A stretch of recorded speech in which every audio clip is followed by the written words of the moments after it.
Oui, les propositions de changement du règlement intérieur, dans l'ensemble, vont dans le bon sens. Alors j'aimerais, moi, attirer votre attention sur un point que je juge particulièrement important. C'est le point qui s'intitule « Améliorer l'attractivité et la participation au débat plénier ». Parce que je suis frappé de voir qu'à chaque fois que je diffuse sur mes réseaux sociaux mes interventions, les gens n'écoutent plus du tout ce que je dis, mais sont obnubilés par une seule chose, c'est que l'hémicycle est quasiment vide. Et ça donne une image du Parlement européen qui est catastrophique. Et quand je me déplace dans ma circonscription, dans mon pays, et que je présente mon travail, la première question qui vient, c'est toujours la même. Mais comment ça se fait que les députés ne sont jamais là? Alors bien sûr, il y a beaucoup d'explications. Ça ne veut pas dire qu'ils ne font rien, évidemment, nous le savons tous. Mais ça donne une image catastrophique. Et donc je crois qu'il est en effet important d'exiger un quorum de présents lors du débat en plénière. Et c'est ce que fait donc la proposition. La proposition qu'il nous a faite est assez équilibrée. Donc, à la demande de 38 députés, on pourrait vérifier si le quorum est présent et s'il ne l'est pas, le débat est clos. Donc, ce serait une incitation qui serait adressée aux groupes politiques, de désigner les députés qui assisteraient au débat. Et je crois que c'est indispensable, franchement. Alors après, c'est quoi ce quorum ? J'avoue que dans mon esprit, c'est un peu confus en ayant lu vos textes. Je pense qu'il faut que ça soit un quorum assez ambitieux, au moins 10% des membres du Parlement, au moins.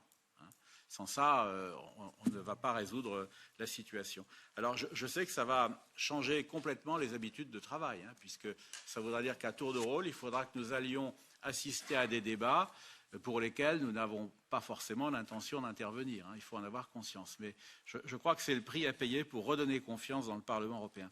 Alors, il y a une deuxième disposition sur laquelle je voudrais intervenir, et cette fois-ci pour exprimer mon désaccord, mais un collègue a déjà exprimé lui-même le même désaccord. C'est sur le sujet recentrer et stabiliser l'adoption de l'ordre du jour de la plénière. Et là, je ne comprends pas pourquoi on veut restreindre la liberté actuelle.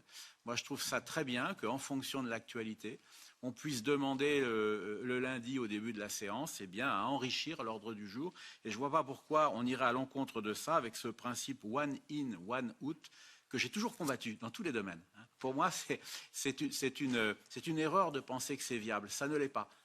La vie est de plus en plus complexe, donc on ne peut pas, comme ça, retirer un texte quand on en ajoute un. Et de même, je crois qu'il est très dommage de ne pas pouvoir ajouter un point à l'ordre du jour et de soumettre ça à la condition d'en retirer un.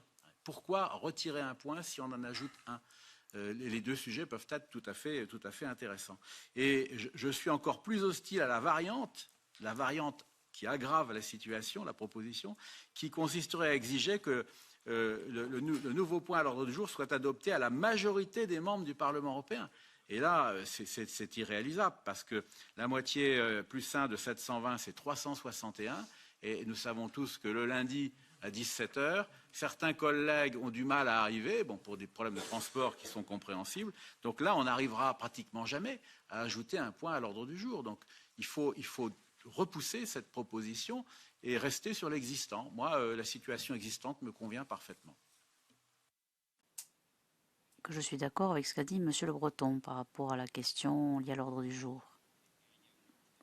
Le fait qu'il y ait une question d'actualité à ajouter en plénière ne doit pas pénaliser le travail mené par une commission parlementaire ou un accord des groupes politiques sur une thématique figurant déjà à l'ordre du jour. Parce que parfois, on peut abuser de cette possibilité, stratégiquement parlant. Supposons qu'un groupe politique souhaite voir disparaître une thématique en plénière, il pose une question d'actualité qu'il relie précisément à cette thématique qui, pour des raisons politiques, ils ne veulent pas qu'elle passe en plénière. Donc je pense qu'il faut rationaliser les choses, ne pas charger l'ordre du jour, mais il y a d'autres façons à prendre en considération pour limiter le fait que lundi, il y ait 10 nouveaux points à ajouter à l'ordre du jour.